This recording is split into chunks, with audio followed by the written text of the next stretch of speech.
Why talk about hell?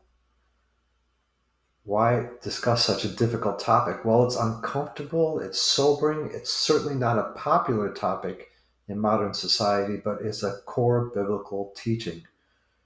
Jesus spoke about eternal punishment more than anyone else in the Bible.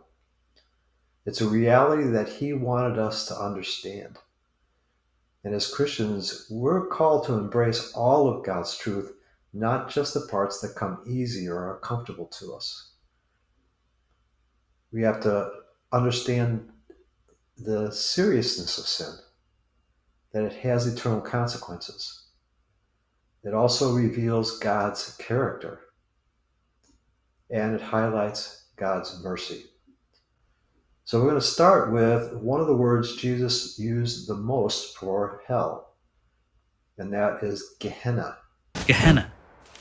It is better for you to lose one of the parts of your body than for your whole body to be thrown into Gehenna. The New Testament Greek word Gehenna, usually translated as hell, refers to the way God's justice will deal with evil in the world. Gehenna comes from the Hebrew phrase Gehinnom, which means the valley of wailing. It's an actual valley on the southwest side of Jerusalem. There, some of ancient Israel's kings sacrificed children to other gods as burnt offerings. The prophets confronted this evil, saying that God would send enemy nations to conquer Jerusalem, and Israel's leaders would be killed and their dead bodies thrown into the valley to be burned.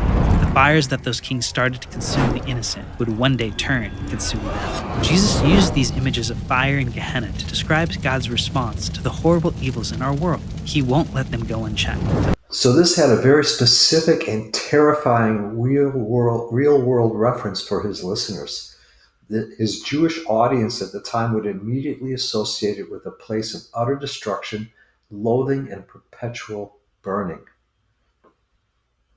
Sometimes, though, people can get into endless arguments about the word Gehenna or Hades or any of these other words that were used as a reference to hell.